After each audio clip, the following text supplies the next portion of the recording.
యాకోబు పత్రిక 5వ అధ్యాయము 17వ వచనం. ఏలియా మన వంటి స్వభావము గల మనుష్యుడే, ఏలియా మన వంటి స్వభావము గల మనుష్యుడే, వర్షింపకుండునట్లు అతడు ఆసక్తితో ప్రార్థన చేయగా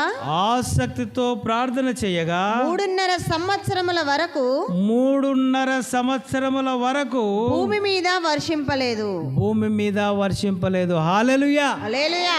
దేవుడు తన పరిశుద్ధ వాక్యాన్ని దీవించి మనతో మాట్లాడునుగాక. దేవుణ్ణి నమ్మిన బిడ్డలు, దేవుని పైన ఆధారపడి జీవిస్తున్న బిడ్డలు, దేవుని కొరకు రోషము కలిగిన బిడ్డలు, దేవుని నిమిత్తము కొంత కోల్పోయిన బిడ్డలు, వారికి ఆపద్దిన వలన దేవుడు వారికి ఎన్నో మేలులు అనుగ్రహిస్తాడు, ఆదుకుంటాడు. హల్లెలూయా. ఎప్పుడూ ఫోన్ చేయలే. మా అన్న కొడుకు, మా నాయన వల్ల అన్న కొడుకు నాకు కొడుకు అవుతాడు. చిచ్చా ఆడున్నావు చిచ్చా, మూతుకులు ఉన్నారా అన్న. ఏమైంది చిచ్చా అంటే, ఇట్లా చిన్నమ్మ బాగాలేదు. బాగలేదా, నువ్వు తీసుకున్నాడు. వెళ్ళిపోయినా. వాడు కారు తీసుకొని వచ్చిండు, బండి ఆడ పెట్టిన. 5 రోజులు నాతో ఉన్నాడు. బస్సులు బంద్, అది మొత్తం లాక్డౌన్. పైసలు కావాలి. ఆడికి పోయినప్పుడు పౌలు ఫోన్ చేసిండు నాకు. అయ్యగారు, అమ్మగారికి ఇట్లా అయింది కదా. అవును. నేను ఏం అడగలేను, కానీ పైసలు అవసరం ఉంటే ఏమైనా కావాలా అంటే, అవును కావాలి అని అడిగి సాయంత్రం వరకు ఫోన్ చేసి, అయ్యగారు 1,00,000 కావాలన్నా, ఎంత కావాలని, 30,000 నాకు కావాలని. 30,000 ఆయనతో కొట్టించిన. ఎవరితోని? వెంకటేష్. దేవుడు పంపిస్తాడు అట్లా. దేవుని నమ్మిన బిడ్డల కొరకు ఎవరినన్నా దేవుడు మన కొరకు పంపిస్తాడు. హల్లెలూయా.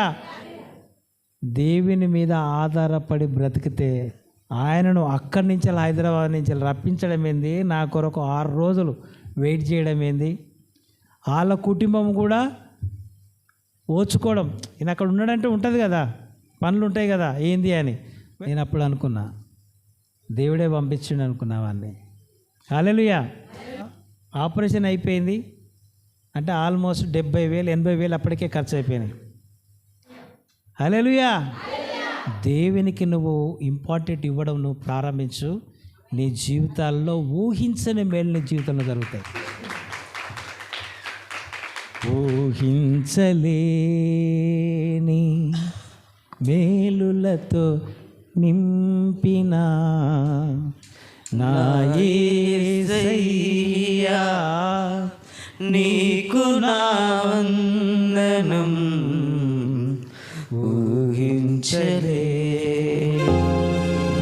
మేలులతో నింపిన నా యేసయ్యా, నీకు నా వందనం. వర్ణించగలనా నీ కార్యముల్, వివరించగలనా నీ మేలులను. ఆమేన్. వర్ణించగలనా నీ కార్యముల్, వివరించగలనా నీ మేలులను. ఊహించలే. హల్లెలూయా. జీవితంలో ఊహించని మేలులు కనుక నువ్వు చూడాలని నీకు ఆశ ఉంటే తప్ప ఎక్స్పెక్ట్ చేయవు దేవుని యొక్క మేలులను. హల్లెలూయా. దేవుడు అద్భుతములు చేసేవాడు.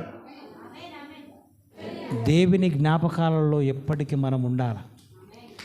దేవుని జ్ఞాపకాలలో మనం ఉన్నట్లయితే ఆయన చూసుకుంటాడన్ని. హల్లెలూయా.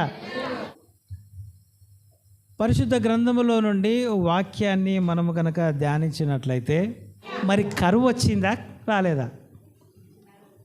కరువు వచ్చింది. మరి కరువు ఎవరు తెప్పించారు? ఏలియా తెప్పించిండు. ఎందుకు తెప్పించిండు? దైవజనులను హింసిస్తుంటే వాన కురవద్దని చెప్పిండు. మరి వాన కురవకపోతే పంటలు వండితేనే కదా మరి దైవజనుడికి ఇట్లా బతికేది, అవునా కదా? ఏలియాకి ఏం చెప్పిండు ఎరికేనా?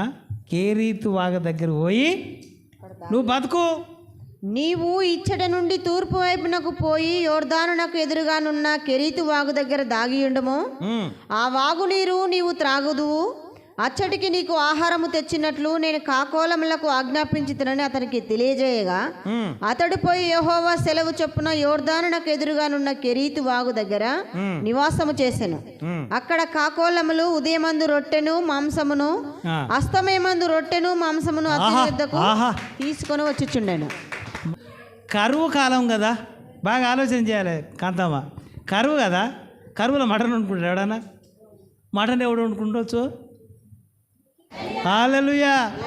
దేవుని మీద విశ్వాసము కలిగి నువ్వు ఉంటే, దేవుని కొరకు రోషము కలిగి నువ్వు బ్రతుకుతే ప్రతి దానిలో నుండి నువ్వు విడిపింపబడతావు. 8వ వచనం చదువు ఇంకా. అంతటా యెహోవా వాక్కు అతనికి ప్రత్యక్షమై ఇలాగు సెలవిచ్చెను, నీవు సీదోను పట్టణము సంబంధమైన సారెపతును ఊరికి పోయి అచ్చట ఉండుము. హల్లెలూయా. దానికన్నా ముందు ఎక్కడ ఉండుమన్నాడు?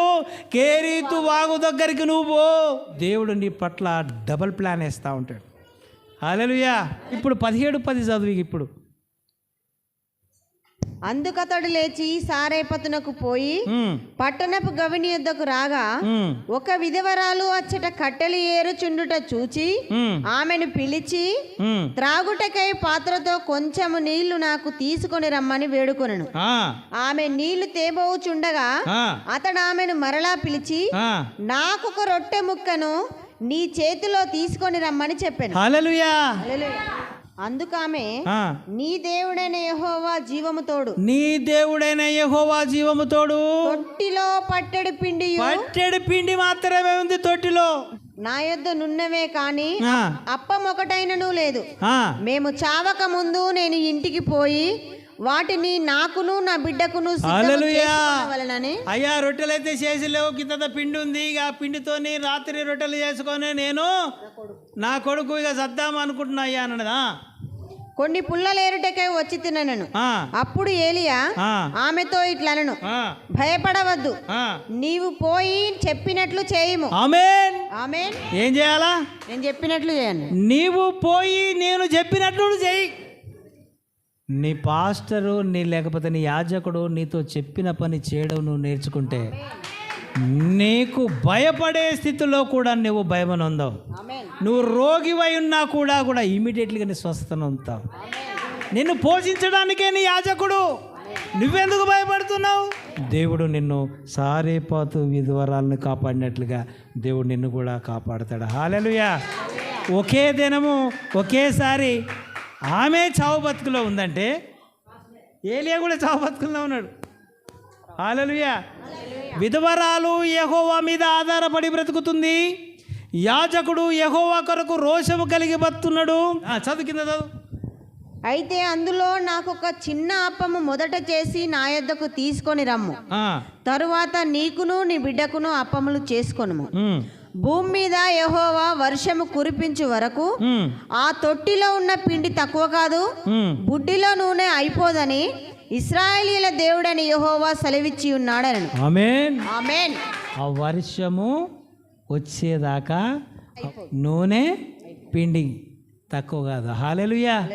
నీ జీవితంలో ఇట్లాంటి అద్భుతాలు నీకు చూడాలని ఆశ ఉంటే, ఇలాంటి ఆశ్చర్యకరమైన జీవితం నీ కుటుంబం అనుభవించాలంటే ఇక్కడ చేయాల్సింది ఒకటే, నువ్వు దేవుని కొరకు రోషము కలిగి బ్రతుకు, దేవుని మీద ఆధారపడి బ్రతుకు.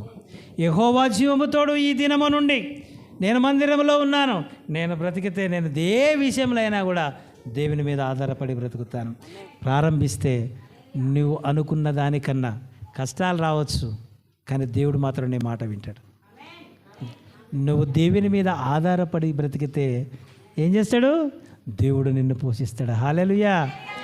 దేవునికి లోబడి నువ్వు ఉన్నట్లయితే నిన్ను పోషిస్తాడు, నీ ద్వారా నన్ను పోషిస్తాడు. హల్లెలూయా.